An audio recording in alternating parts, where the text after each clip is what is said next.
Mitchell. Mike Pettit is our guest. He served as an administrative assistant, chief of staff, presidential campaign advisor for Senator Dole. He's a former board member of the Robert J. Dole Institute of Politics at the University of Kansas, and he's just returned from the service on Capitol Hill, where Senator Dole has been lying in state. I think I want to begin as the Democrat on this panel with a kind of personal reminiscence. In the 1972 campaign, where I was George McGovern's speechwriter, there was no fiercer critic of McGovern than Robert Dole, who was chairman of the Republican National Committee, as well as being a senator. And what struck me was that 2 or 3 years later, in the 1970s, they were working closely together to save and expand food stamps, to pass all sorts of federal nutrition programs. I was the staff director and chief counsel of the Senate Committee on Nutrition and Human Needs, and worked with Senator Dole alongside Senator McGovern. And he was conservative without question, but he was also compassionate. And for him, it wasn't just a slogan. I remember in 1976, when he was the vice presidential nominee with Gerald Ford, and he was receiving a lot of criticism, I wrote a column called Dole's Other Side that said, this is a complex person. Sure, he's a tough politician, and he's an effective one, but he's also someone who, after the war, when he was wounded, was in a full body cast, laid in a hospital for, Mike would know exactly how long, but I think for a year or more. And 39 months. Yeah, 39 months. It was something else. And I think he came out of that experience with some real empathy for people who were not in an easy situation, for people who were challenged either in terms of hunger, in terms of disabilities. He played a role in the Americans with Disabilities Act, or in voting rights, where he played a critical role alongside Ted Kennedy in 1982 in renewing the Voting Rights Act, despite the opposition, by the way, of a young Justice Department official named John Roberts, who is now the Chief Justice of the United States. So he was a tough partisan, but he had that other side. And I guess maybe I'll throw this to either Mike or Mike. Is that era of American politics, when we look around us today, is that gone? Is it just behind us? Well, Mike, why don't you start, and then I've got a million questions for you about the funeral today. I'll comment briefly. In fact, that was really the undertone of the funeral today, that we not only lost a great hero, but maybe the passing of an era, and how do we get it back? And all of the things you said, Bob, about the life experiences of Bob Dole and how they contributed to a certain way of looking at the world, and certainly being empathetic towards, as you mentioned, the Americans for Disabilities Act and food stamps, nutrition programs, and voting rights, and all of those things.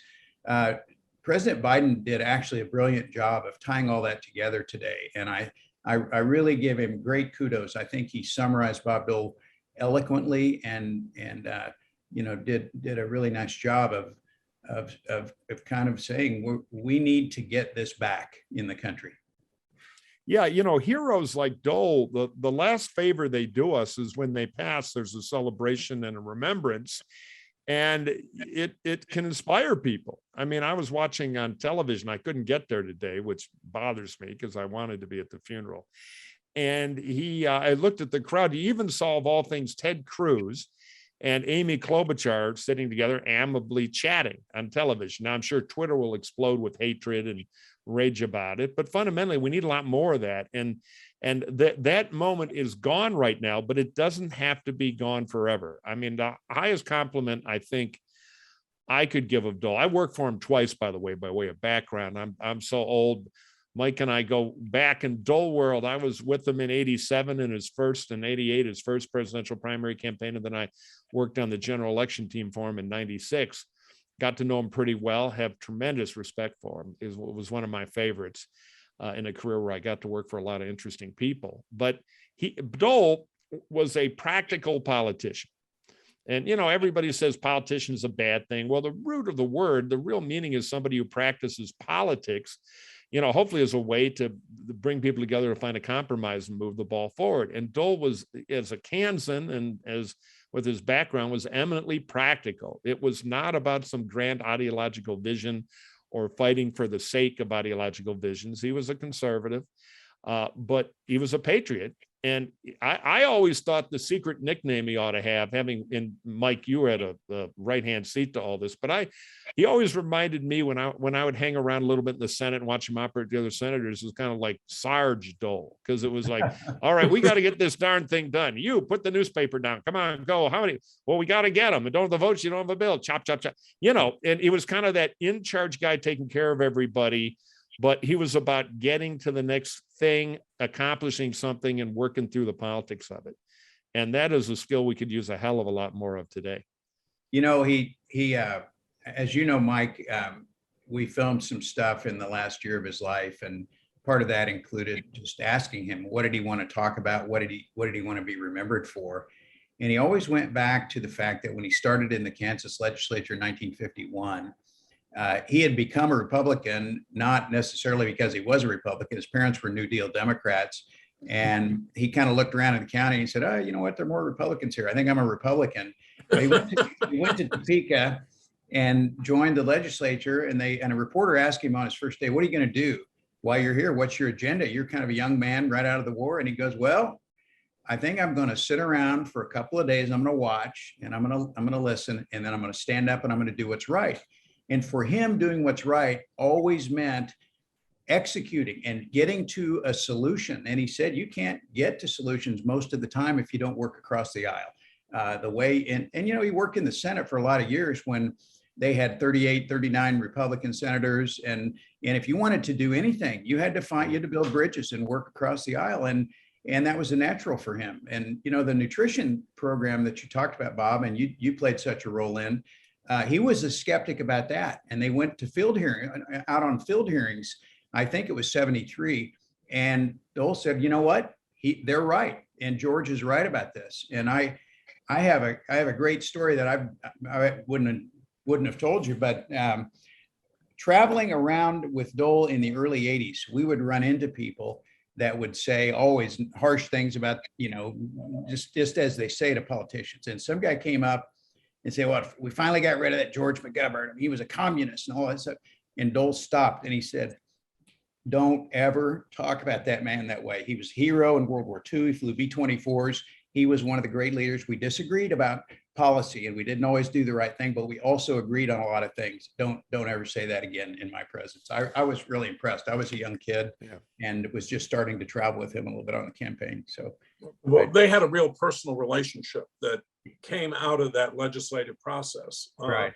And the greatest generation stuff. I mean, these guys who'd been to war, regardless of party, knew that in a foxhole, you weren't debating about your partisan point of view. Right. And it bound them together. And it's a huge loss that they've left politics now.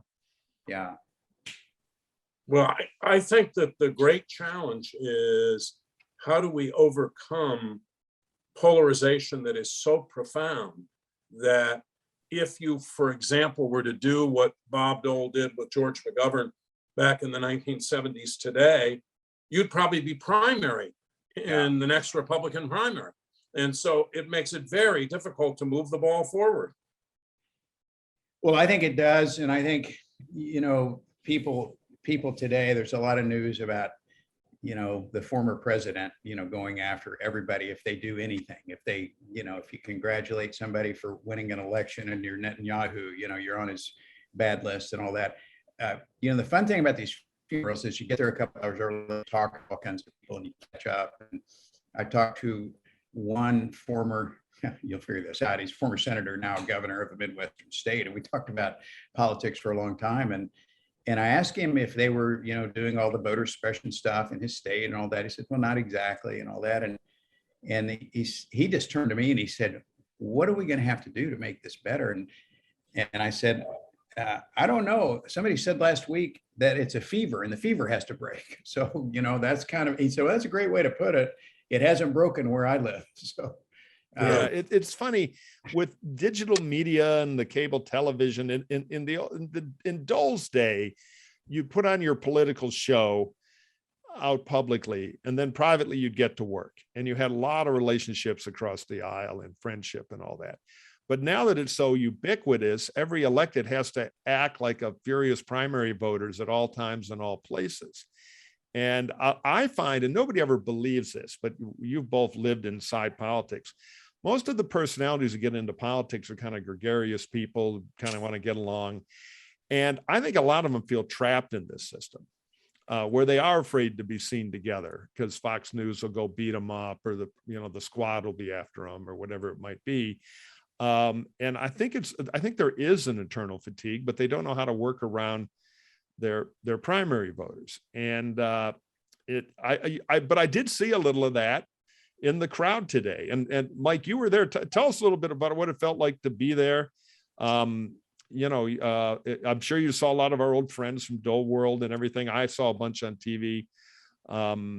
Give us your impressions. Yeah, really, anybody that's been to the National Cathedral knows it's a majestic place anyway. And for a service like that with, former President Clinton coming in and sitting there and greeting everybody, and you kind of know it's going to be a big day and a special day. And Elizabeth probably organized this funeral quite a while ago, and it was a full production. But it really was it was just magical. When a person that's a hero dies, you're sad that he died, and then the rational part of your brain says, well, he did live 98 years on this planet. He did a lot of good, and he died peacefully, so we're happy about that. But the consistent reflections on his life and what it meant for all of us and for a generation, when President Biden was talking about his war wounds, of course, I know that story forwards and backwards, but still it got to me to remember this poor guy that was wounded on the battlefield 16 days before the end of World War II, getting ready to finish up his service and go to Rome to work in a physical education program that the Army had going. And he was all excited, and all they got to do is get over one last mountain, and then they're going in the south, they're going into Berlin, and he's shot and he lays on the battlefield for 9 hours. He can't move his arms or legs or anything. And how that played out for the rest of his life. And, as his disabilities, I mean, people don't stop to think when he gets up in the morning and he gets dressed, he didn't just pop out of bed and put on his pants and put on a shirt. It takes him 45 minutes to use a button hook to get his shirt on. That, he lived his life that way for 75 years. And then to be able to have that kind of productivity and do what he did in public life. And he had a lot of ups and he had some downs, and he just always bounced back. He was this picture of resilience always. And, his year to be president was 1988, probably not 96. That said, if, we've talked a lot privately lately, in the spring of 95, we had the Oklahoma City tragedy, and Clinton went down there and he was kind of the consoler in chief and all that. Then in the fall of 95, Newt Gingrich decided to close down the government. But for those two things, the Republicans would have been doing really well in the polls headed into 1996. And, Dole would have had a fighting chance. He lost by 8 points, and he lost in a big way. But 88 was really his year to be president. And he, as Mike knows very well, and Bob does too, he came out of Iowa with a big head of steam. He won the caucus. Bush came in third place. They go to New Hampshire. And the daily tracking polls show that Dole's ahead every day of the week until Friday. And then Bush starts running these ads, Senator straddle. We thought they were unfair. And Dole could have been bitter about that. And he probably was for a couple of days. But he didn't certainly take it out on George Bush. He became his most loyal lieutenant in helping him pass legislation. And that's kind of the way he viewed the world. He was you take your lumps and then you move on and you honor the president of the United States and you support him where you can. I remember in New Hampshire, after that occurred, that famous interview where he was on with Bush and he said, "Stop lying about my record." And he got criticized for that. The truth was Bush was lying about his record. By the way, I should note that anybody who's watching this, you can put questions in the chat and we'll get to them in the last 15 or 20 minutes. I want to return, Mike Pettit, to the fever you were talking about, that makes it hard to do anything. I think there's a fever on both sides. I think it's worse myself among a lot of people who support Trump. But I saw it on Twitter because when Senator Dole died, I put out a couple of tweets that talked about what he was really like, at least in my limited experience with him. And they talked about food stamp programs, about the Americans with Disabilities Act, about working with Ted Kennedy. And I got bombarded by people from the left who said his record is unforgivable. He's no hero to anybody. I suppose these people weren't paying attention to what Joe Biden was saying either, but they weren't obviously today, but when Senator Dole died. And the big thing they attacked him for was that said he had voted for Trump twice. Trump does seem kind of antithetical to what Bob Dole was. I assume the reason he did that was because he may have started out counting the number of people in Russell and around Russell who were Republicans and Democrats. But after all those years, I think he was deeply loyal to his party and couldn't see any way that he could break with it. Am I wrong? Well, let me interrupt for a minute, just because I was involved a little bit in that. He was for Jeb in the primaries. Yeah. You know, he was not, and Mike can expand on this. He was a party loyalty guy, but some of these older school Pauls, I think was almost inconceivable to them that once somebody got elected, the campaign BS wouldn't go away and they'd get serious, because they couldn't imagine a guy like Trump. And it turned out Trump wasn't just putting on a Rube show. That really was who he is. But Mike, you know him best of us. Well, what do you think his process was on that? I mean, beyond being a loyal party guy, which was very true. You're right. He supported Jeb Bush. Then he supported Rubio after Jeb kind of fell a little bit. And so Trump was his third choice. He thought I was the Republican nominee. I was the nominee of my party, and I'm going to be loyal to my party. And I'm going to vote for Trump. You know, there were certainly a lot of things that campaign would like to have him do. They didn't do, but he did support him. He did vote for him, and he voted for him again. You know, he started to decide last spring that he wanted to say something, but not get in the middle of it. He said, I'm an old guy. Nobody cares what I say anymore. I said, oh, I think they do. But he did say, you know, I'm trumped out now. So that was kind of his code word. And I think, you know, to me, as I look at it, it's not really a big story that the former Republican nominee voted for a Republican candidate. To me, the story is the friendship that Joe Biden and Bob Dole have. And I was involved in it. I was at Dole's house when he and President Biden talked on the phone and made arrangements for Joe Biden to go see him off the record. No photography, no video, no nothing, just friends getting together. And there was a lot more of that happened that neither one of them ever talked about this year. To me, that's the story. Is even if you say, and Dole would say, I'm worried that you know, Biden's going to be too liberal, and some of these, you know, he's going to be captive to the progressives to a degree that I don't like. But I love Joe Biden, and we're friends. And to me, if you have a friendship and a trust and all that, you can work things out, and you can find common ground, and you can move forward. So that to me is a bigger story. You know, getting back to Bob's angry Twitter followers. I think one thing that people who weren't around don't know, that all Dole's staff will tell you and Dole's colleagues, was he had that kind of tough public persona at times, but he had a tremendous amount of humanity. Never forgot where he's from. Here's a guy who, when he was county attorney, would have to personally sign the welfare checks to everybody in the county, including his grandparents. I mean, I got to tell my favorite Dole story, and I have a million of them as you do, Mike, but in the 87 campaign, I'm a young punk media consultant, and they assigned me to make a biographical film about Dole. Now, like all Dole campaigns, the campaign was a little dysfunctional. And I rapidly learned that headquarters had a committee that wanted a camel. So I just stopped returning their calls. That would get me fired later. But I went out to Russell, Kansas, and West Texas. And West Texas is not Dorothy, Kansas, really. It's a little more hard scrabble out there. So very You said West Texas, you mean West Kansas. Oh no, I misspoke. West Kansas, excuse me. To Russell, it's a beautiful little town with red brick streets. I'll never forget that. Anyway, we did this film, and one of the big stories about Dole is after he got wounded and came back from those times in the hospital, he was still in really bad shape. And they put a cigar box at Dawson's drugstore where Dole was the soda jerk, very popular.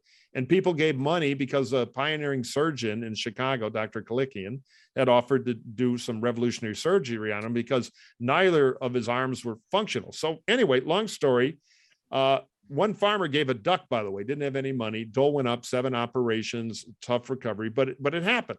So anyway, I am sitting in Dole's office waiting to interview him to give his narrative story in this video. I have not spent a lot of time with him. I'm a huge admirer, but I don't know. He's running late because he's, in the middle of running the Senate. And my ballpoint pen doesn't work, I notice, on my legal pad. And I'm like, this is going to be great. Bob Dole's going to come here. He's not a big time waster. And I'm going to be screwing around with a pen that doesn't work like an idiot. So, and this is the most ornate. You remember that big leader's office. Yeah. So I figure I've got to steal a pen from the majority. So I go to the desk, look around, nobody's there. And I open it up to find a pen I can borrow. And what do I find? I find the cigar box from Dawson's drugstore. Yeah. They're in the desk. He never forgot. And there's a famous clip of him with Ford in 76 when he goes back to Russell and he breaks down talking about it. And, people just, the politics now, everything's a caricature. But to know Bob Dole, that humanity and that understanding of people, because he had a very hard scramble life, really motivated him. And I think he has that in common with Biden, by the way. They're both. Well, that says a lot about, the world in the middle of America, in the middle of the last century, a town of 2,000 people. And Bob Dole was the hero of the town. He was a 3-sport athlete, went to college, played 3 sports. Voted most handsome guy in high school, all that kind of stuff. And when he came back from the war in that condition, he was humiliated. He didn't even like going out in public for a while. He couldn't walk. And somebody came up to him in a drugstore or in a cafe, and they came over and said to his dad, "Boy, I'll bet you wish they'd finished him off." And people were crazy. But for the most part, the people of Russell, Kansas were. Like you said, they gave a nickel, they gave a duck. They did what they could to help defray his medical expenses. And to this day, I think, for 98 years, the 75 years since, he draws strength when he goes to Russell, and that's where his feet hit the ground. So in fact, that's where his plane is on the way to right now. And he's going to go to Russell and say his family say the last goodbyes there. I remember they all would call him Bob there. I was used to the Washington thing. The leader is here. Leader's all, "Hey, Bob, why don't you idiots get something done about that green?" And he was totally comfortable in that environment. It was an amazing thing. Mike, could you go ahead? Go ahead, Bob. I was going to say, could you talk about his wit? Because he had this dry, acerbic wit that was really quite extraordinary. I mean, literally he's the funniest guy day in and day out, hour in and hour out that I've ever been around in my life. Almost, if you were around him for 3 or 4 hours, you'd hear 4 or 5 of the funniest things, unscripted, plays on words, just whatever it could be. And he didn't practice it. He wasn't a very good joke teller per se, although he had 1 or 2 really good jokes that he worked into his repertoire. But his humor really came from just zingers, all day long. And he just had a funny way of saying things. There's so many hundreds of them that it'd be hard to isolate a couple of them, but he really was funny. And I think, there were a lot of, when you're the leader of the party and you're trying to work out things late at night in the Senate, I've heard from so many senators that he had, not only was his humor great, but he knew when to use it and how to use it to diffuse situations that had gotten a little bit more, where the atmospherics had gotten a little bit out of control. So that was part of his effectiveness as a leader. Like all good humor, it was based on truth, and it was often a bit dark, particularly the insights. I'll never forget, my phone rang in the early 90s. I got to protect the innocent here. And there was a Republican senator who was, I got to know him pretty well, good guy, but was a little difficult. And nobody wanted to do the reelection campaign. So Dole would pick somebody and the phone would ring, hold for Leader Dole. Hey, you're doing, fill in the blank, get on it. Don't lose. Click, come over here. And I got him one year.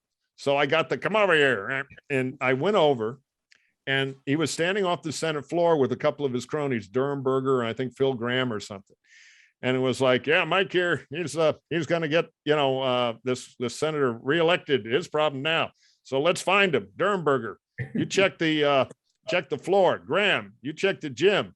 I'll look behind this tree, this plant, because he was known as kind of a not brilliant guy. I think you know who I'm talking about. I know. And, got to find him, get a net. And the subtext, which he never said, was that this guy was kind of a handful for being a little spacey, and which was totally true. And it got a big laugh, but, it was very clever. And I remember Werflin, after we lost, we were in Illinois after losing New Hampshire and everything, and it was starting to wind down, and the senator, but he's a fighter, and we're all there in a hotel suite, and they're bringing in Dick Werflin, who had been Reagan's pollster, and Dole was kind of cranky with him because he had said, Mr. President, New Hampshire's in the bag, allegedly. Right. I mean, right. Dick's a good guy, he's a friend of mine, but Yeah. So Werflin comes in with a big presentation, and he's got this guy with the flipboards, it's pre-PowerPoint, and Dole's eating Kentucky Fried Chicken, which he loved. And we're sitting there, and poor Werflin, who was always a very bright guy, was fine, but he kind of would be a little portentous. He'd say, Senator, we're going to have to turn this campaign around. And I can tell Dole's like, really? You think so, Einstein? And he said, so I've come up, I've drawn, we have a plan. And it's drawn from one of the greatest strategists of all time, Admiral Isoroku Yamamoto, the genius who planned Pearl Harbor. First chart. And Dole just I'm going and said, Dick, they lost. I was there. Well, that's all you got. Oh boy, it was a joy to be around him there. He had they had a good line. Biden used it today, and I remember hearing this story at the time. Some Republican geniuses came up with the idea in the mid 90s to kind of defund Amtrak. And so there was a big party line push to get the majority in support of that. And it really came with close vote, and it came down to Dole. And Dole said, nah, I'm not going to do that. And one of these Republicans said, why not? And he said, well, the only way to get Joe Biden out of here at night and send him back home is to keep Amtrak coming.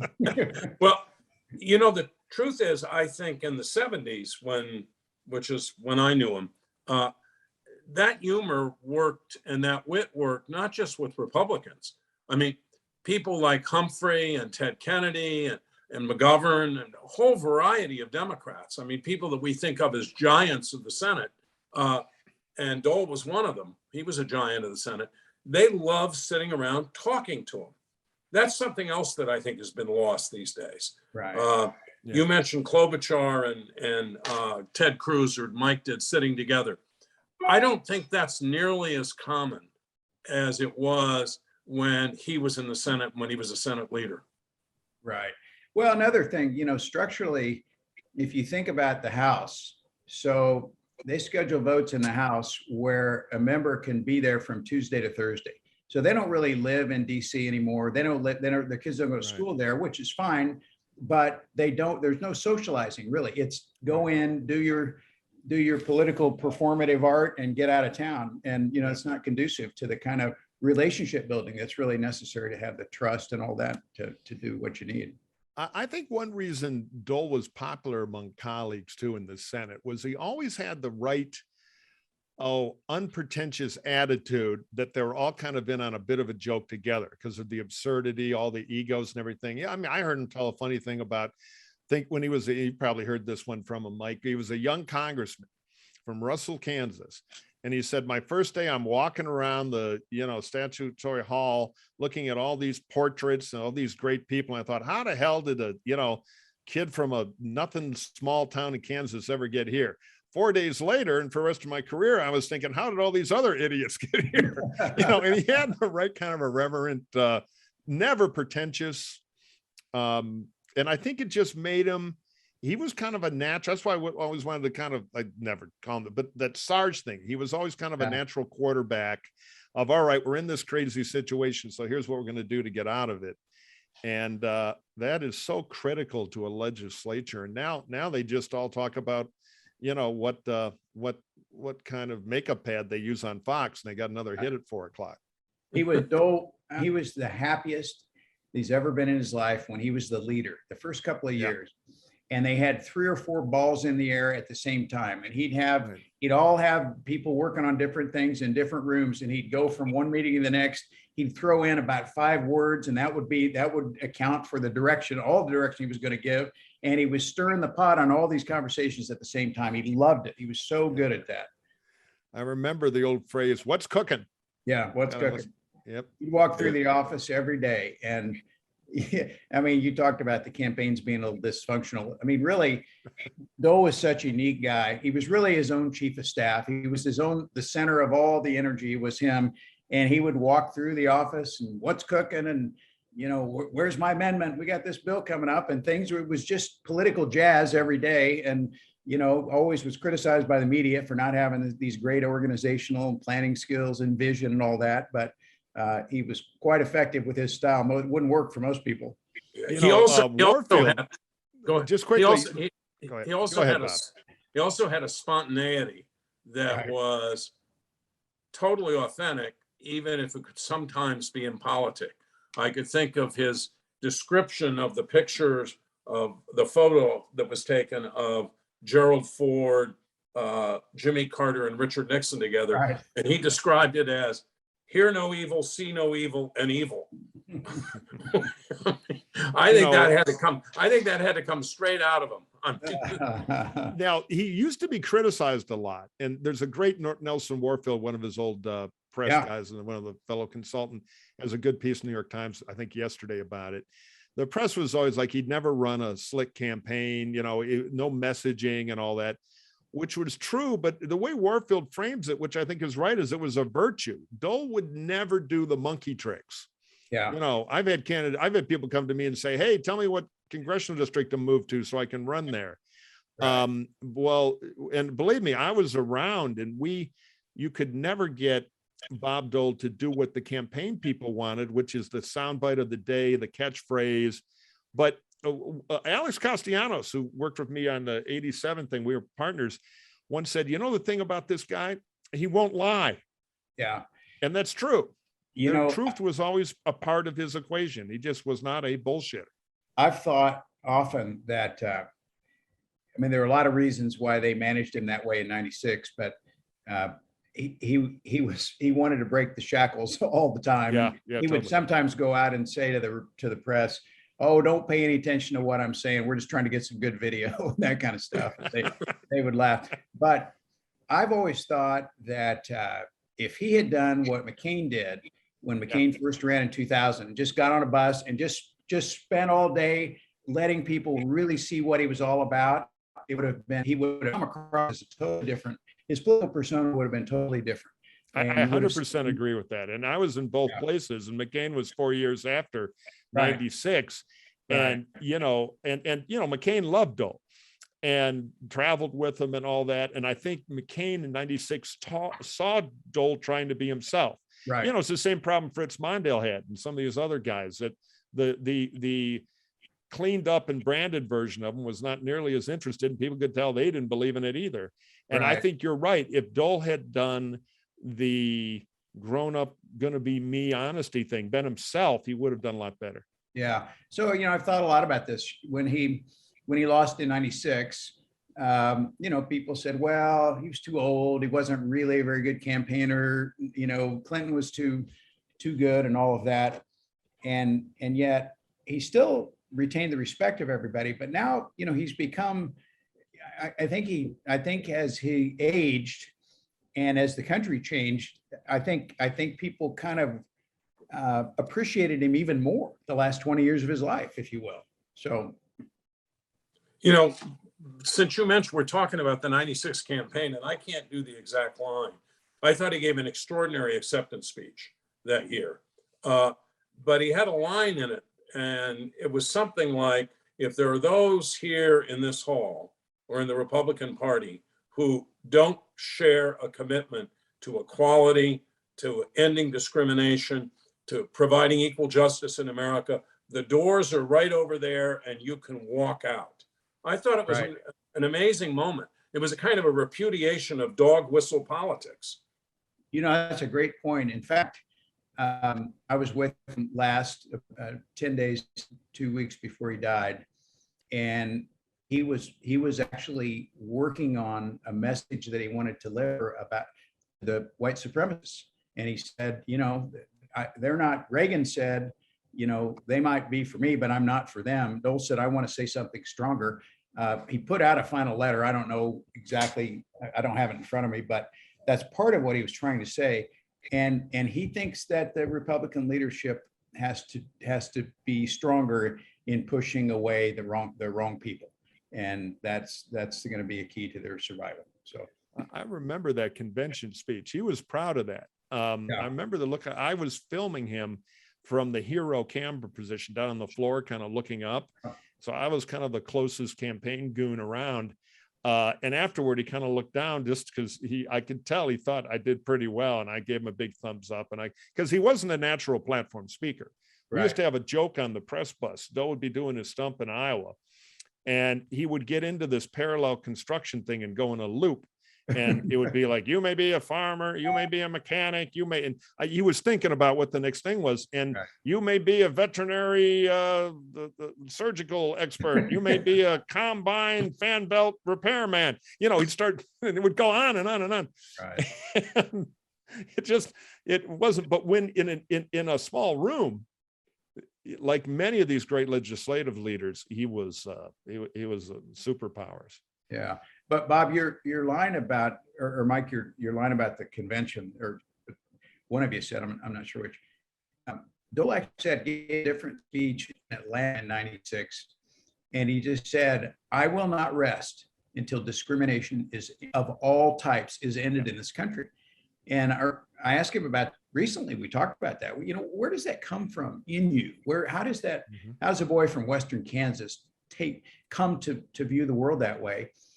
And he said something that I never really had put together. He said, well, you know, I never thought about disabilities. I never thought about racial discrimination when I was growing up as a kid. We didn't have a big African-American population, for example, out there. And then I came back and I was disabled. And I found out I was discriminated against by being disabled. And I started thinking that this is not a good thing. And in his mind over time, it really equated to the same thing. All kinds of discrimination are really, you know, it took him back to the feelings that he had when he had been discriminated against. So it was revolutionary for him to be a congressman from Western Kansas, very conservative Western Kansas, and vote for the 64 Civil Rights Act and 65 Voting Rights Act under Lyndon Johnson.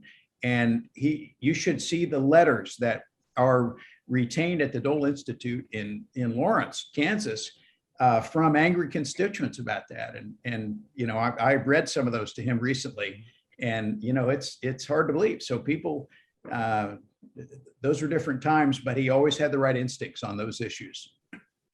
So we're going to go to questions in a couple of minutes, but what do you think Dole's legacy in American history will be?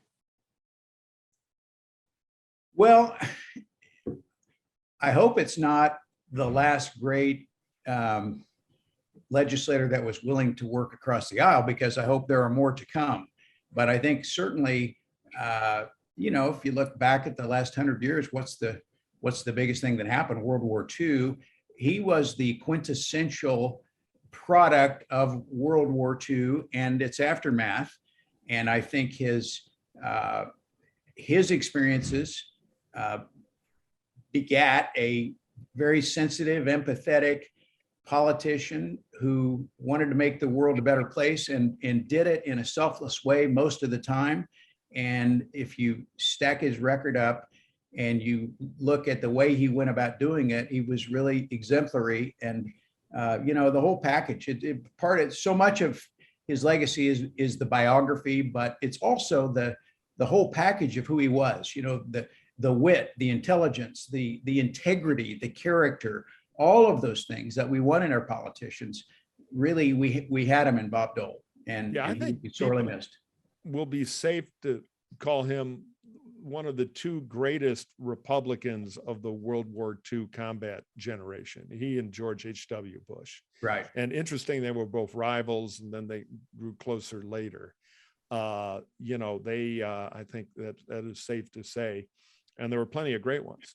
And you know, the question now is, can the examination of Bob Dole, we talked about this earlier, can it inspire a rethink? Because I worry kids today, but young people, they don't have a reference of the politics of Bob Dole. We fought all the time and fought for good causes. Right. But the country first was the glue that held it all together. And that can happen again. We just have to choose to reward it in politics. And hearing the stories and the history of Bob Dole's and others, I think it is possible. I think we could rotate out of this mess we're in now. Well, I think want when that. you study history, you study your heroes, and you find that there was a better way, and that's certainly a good start. And I hope. I mean, I told Elizabeth and everybody in the Dole family, I'll do everything I can to make sure that his life and his lessons are not forgotten, and that people study it, historians, but school children, everybody, that we remember the life of Bob Dole. So I can't resist, before we go to questions, going to the Dole Museum here in my office of campaign oddities. This is the world's only Bob Dole TV dinner tray. Some enterprising salesman came into the headquarters with this sample. If we'd only get 1 million of these, it would turn them all around. So I told him we'd get back to him about the order. Now, I think he might have been at Kansas, so we were afraid if the senator met him, we'd have 500,000 of these. Anyway, that's the only one. I think hopefully the guy who invented it has the other, because I think there were a couple of prototypes. So. I think you should have given it to Dick Worthland, and that would have been the way to turn things around. I had an extra. It's definitely superior to the buried Goldwater seat cover. Oh, that's funny. And I had that up on my wall here, and I've been thinking about Dole a lot lately. So we have a few questions here, and I'll just go through them. The first one's from Todd O'Connor, and it's for Mike Pettit. Can you describe Senator Dole's relationship with then Speaker of the House Tip O'Neill, and in particular, Senator Dole's role in the appropriations for the Big Dig in Boston? You know, he had a good relationship with Tip O'Neill, but primarily in the early 80s, it was centered kind of on tax policy. Dole was the chairman of the Senate Finance Committee, and Dan Rostenkowski was the chairman of the Ways and Means Committee. In 82, the Republican Bob Dole and Jim Baker, the chief of staff in the White House, and the Treasury Secretary understood that they had overshot the mark on the 81 tax cuts. So that meant they'd given away too much money, and there wasn't enough revenue to come in and run the country. So they had to concoct a tax bill to raise some revenue. The Democrats said, we don't want to have anything to do with that. Revenue bills have to originate in the House. And they said, no, we're not doing it.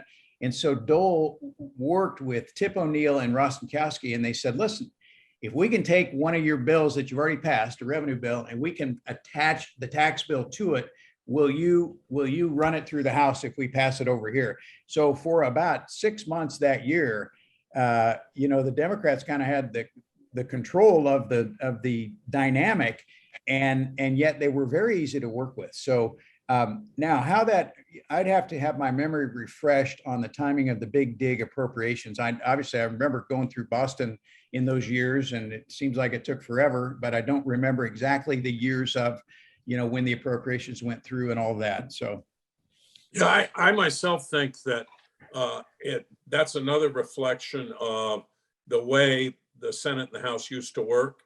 I mean, Tip O'Neill, Kennedy wanted the money for the Big Dig. Other people wanted other projects, and they'd sit down, talk it through, and say, well, you can have yours if I can have mine. And in a sense, I suppose with the infrastructure bill, to some extent, we're going back to that. But I don't think it was, my own memory is not a particular role that Dole played that went beyond the traditional role that senators and members of the House played as they negotiated with each other to do something for their constituents. Right. And my recollection is that money, well, I know it was the Big Dig started in the 80s. So that means that the appropriations probably went through before Dole was the leader in 85. Right. And so he wouldn't have been on the appropriations committee, but my memory would have to be refreshed on that. But it'd be the kind of thing he wouldn't object to. No, a massive public works project in Massachusetts, and we should probably have some kind of public works project or several of them in a lot of places in Kansas. Right. Although he's a fiscal conservative, he might have said, this thing's a little big, but in principle was his kind of thing. Well, the big question. So, Reagan came to office and said in his inaugural speech, the problem is the government. And Dole remembers, and we talked about it then. I worked for him, and recently, well, it's a little bit more nuanced than that. The truth is, the government does a lot of good for a lot of people. And for example, I came back from World War II. Now I was injured along with my colleagues, and they passed the GI Bill, and we all went to college, and that created a middle class. And that bill, by the way, didn't pass resoundingly by resounding margins, and that changed the country. And so, Dole says, I just don't. I think we just have to be really smart when we talk about those things. The slogans are great, but the fact is the government does a lot of good things. But you're right, he was a fiscal conservative and, always worried, back then conservatism meant to him balanced budgets. So, right. If you wanted to spend the money, you had to pay for it somehow. So we've kind of gotten away from that. Yeah. Okay, we have question 2 from Dave Gutman. I think this reflects something we've been talking about, but let me put it to you. Are friendships, genuine friendships in the Senate across the aisle, like Biden with Dole, McCain, and previously Lindsey Graham, still possible in today's environment? I think they are possible, but harder. Yeah, go ahead. I think they're harder. I think that the polarization politics, you guys have all studied it. Everybody knows about it, but I still think they're possible. I mean, we're all humans, and everybody has different needs. I don't think they make the effort to just get to know each other very well. And I mean, your vignette today about Klobuchar and Cruz is a nice one. There used to be the most random friendships that I would observe, that people you couldn't imagine of different parties, even who they were, their personalities didn't fit together, and they were friends. And I don't know. I mean, it doesn't look like from what I see that exists to the extent that it should, but I know it did, through the 80s pretty consistently. I hear a lot of it from a few senators I'm still in touch with, that it still exists, but now it's like an illicit affair. You can't get caught. Right. In the old days, it was, I am going over to Tip O'Neill's poker game or go down to the old Board of Education in the House, right. The old drinking room and all that. But now it's, people are worried they're going to have a crazy primary challenger from left or right. And the cable news networks are incendiary. And now, you're a traitor. If you, like, I tweeted the thing about, wow, that was really kind of interesting to see Cruz and Amy was chatting up. It was like they were old friends, which is not true, but it was very civil. And Twitter, of course, exploded, as predictably, like, how dare she? I never trusted her, and now she's a traitor to the cause. Yeah. So, well, I mean, you look at this from 30,000 feet, and this isn't the forum to talk about social media and how that's contributed to all that, but it I don't have any answers, but you've got to acknowledge that's helped fuel a lot of these divisions. And as you say, you get caught talking to somebody on the other immediately. There's no, you don't have to wait for the newspaper the next day. Somebody tweets it out right away, and it kind of paralyzes some actions that should be. It reminds me. So I wrote this or created and co-wrote this pilot for CBS about the Ways and Means Committee set in Congress. We sent some Hollywood folks connected to the show out to kind of poke around in Congress. and they're smart people and basically more on the Democratic lefty side. And they walk into one of the House elevators and they find Jim Jordan, who's kind of a thug from Ohio on the Republican side, the guy who never wears a sport jacket. Somehow that constricts his ability to represent the district. And I think it was Jim Clyburn, the late great, and they were talking about some golf thing they were both going to be at. And they gave him all heart attacks. They came back to me. I think he's been replaced by a robot. He's getting along with, it was like it shook their world tremendously.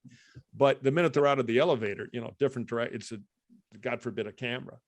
So that's that. We have made it poison to do what humans want to do, which is why I think there's hope it could come back. By the way, you could not have showed up in Bob Dole's Senate or George Mitchell's or Kennedy's or any of these people without a coat and a tie. You would have been asked to leave. Right. That's another measure of how the era has changed. There's another question here from Diane Wallace, who says, I am a Democrat and a delegate to the California Democratic Party. I've appreciated Senator Dole's civility and consensus building. By the way, Diane, I have to say, civility, yes. Consensus building, yes. Tough politician when he had to be, yes. As a career educator, I was a teacher, principal, and district administrator in Title I schools and school districts.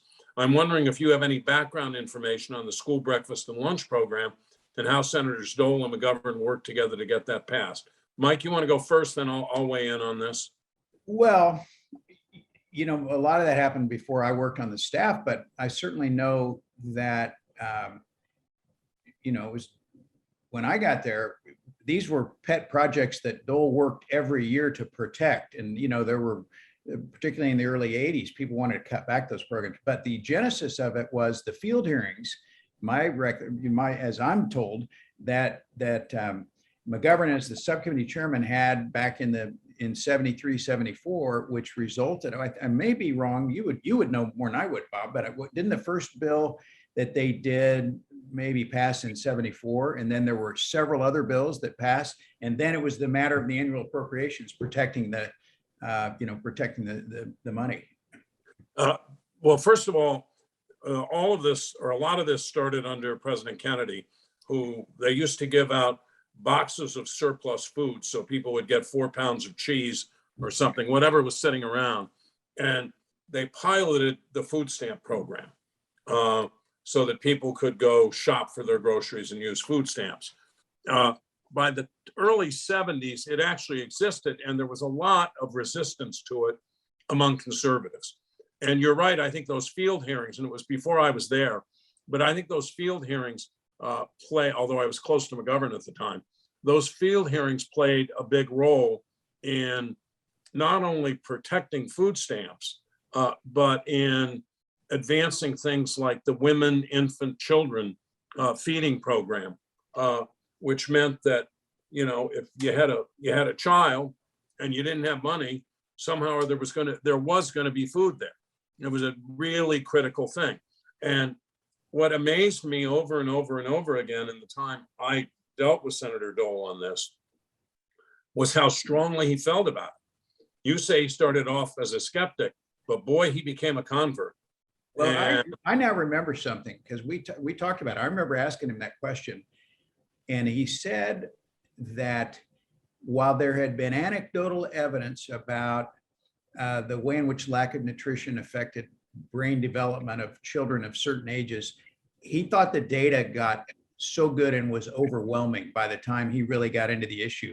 And he said, once I really understood the data and what was behind it, he said, it just became a slam dunk for me as a college. It was an issue of basic fairness. And, if you're going to handicap somebody right out of the gate when they're 3, 4, 5, 6 years old and their brain doesn't develop, and they're, the chasm between their development and somebody else's that has normal privileges it's just heartbreaking. So, and he had, and look, he wanted to be the Republican nominee for president. He wanted to be the majority leader in the Senate, but he had to take on some people in his own party on these issues, because there were folks in the Republican Party who wanted to get rid of these programs, or at least slash them, or put work requirements on them, all sorts of proposals, which he resisted, McGovern resisted, and most Democrats resisted.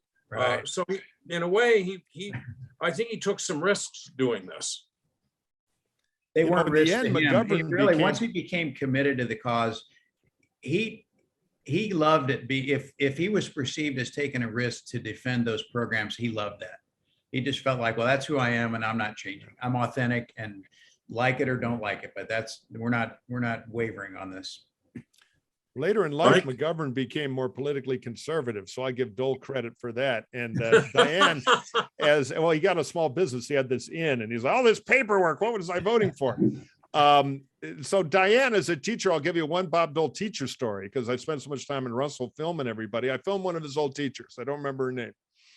And I thought this will be great, you know, because she was right out of Kansas Central casting, twinkle in the eye, elderly woman at that point, but she was very game to, oh, Bob was so charming. He was, you know, a great athlete. People looked up to him. Yeah. So, you know, quite smart too, probably loved schoolwork. And she kind of stopped and go, well, actually, Arlen was the smart one.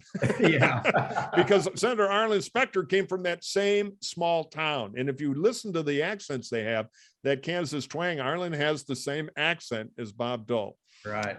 So we couldn't quite get her on the campaign wagon, though she told me she was going to vote for him without hesitation.